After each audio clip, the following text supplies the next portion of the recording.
Carlo আনচেলত্তির master plan, আগামী বিশ্বকাপ জিতবে ব্রাজিল। আর অপরদিকে কপাল পূর্বে আর্জেন্টিনার। ইতিহাস বলে ফিফা র্যাঙ্কিংয়ে 1 নম্বর থেকে বিশ্বকাপ খেলতে গিয়ে এমন কোনো দল বিশ্বকাপ জিততেই পারেনি। কি সেই কাকতালীয় কারণ, এবং ব্রাজিল বিশ্বকাপ জিতবে কিসের ইঙ্গিত দিচ্ছে? কোন সমীকরণে কপাল পুড়তে পারে আর্জেন্টিনা? চলেন দেখে আসি।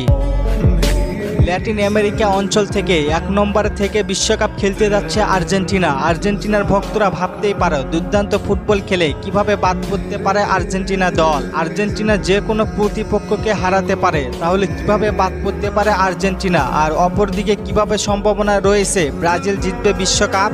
2002 সালের বিশ্বকাপে সেরেসাওরা ঘরে তুলেছিল নিজেদের 5ম বিশ্বকাপ, আর আর্জেন্টিনা হয়েছেন গ্রুপ পর্ব থেকে বাদ। সেই 2002 সালের বিশ্বকাপে আর্জেন্টিনা ছিল ফিফা র্যাঙ্কিংয়ে 1 নম্বরে। তারা 18 ম্যাচ খেলে 43 পয়েন্ট নিয়ে বিশ্বকাপে পা রাখে, কিন্তু বিশ্বকাপে খেলতে গিয়ে বাদ পড়ে গ্রুপ পর্ব থেকেই।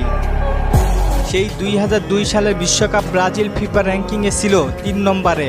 2002 সালের কথা বাদে দিলাম, এই তো 2022 সালের কথা। ব্রাজিল ফিফা র্যাঙ্কিংয়ে ছিল 1 নম্বরে, কিন্তু শেষমেশ 16তেই আটকে যায়। ক্রোয়েশিয়ার কাছে টাইব্রেকারে হেরে বিদায় নেই 5 বারের বিশ্ব চ্যাম্পিয়ন ব্রাজিল দল। ব্রাজিল বর্তমানে ফিফা র্যাঙ্কিংয়ে 3 নম্বরে। ফিফা র্যাঙ্কিংয়ে 3 নম্বরে থেকে কোয়ালিফাই করেছে ব্রাজিল। 2002 সালের মতোই আবারও কি 2026 বিশ্বকাপ জিততে যাচ্ছে ব্রাজিল? ল্যাটিন আমেরিকা ফিফা র্যাঙ্কিংয়ে 2 নম্বরে থেকে বিশ্বকাপ খেলতে যাচ্ছে ইকুয়েডর। ব্রাজিলের অনেক ঘটনায় মিলে যাচ্ছে কাকতালীয়ভাবে। এসব কাকতালীয় মিল অস্বীকার করা যায় না। 2026 বিশ্বকাপ কি আসলেই ব্রাজিলের হতে যাচ্ছে?